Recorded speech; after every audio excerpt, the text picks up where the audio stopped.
Hey, what's going on, guys? In this video, I am going to show you how to add tags on your YouTube videos. So let's start.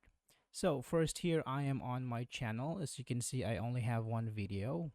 Now here, tap on Manage Videos. This is going to open YouTube Creator Studio and choose on the video you want to add tags. So let's choose this one. Now, in here, you can scroll down and click on Show More.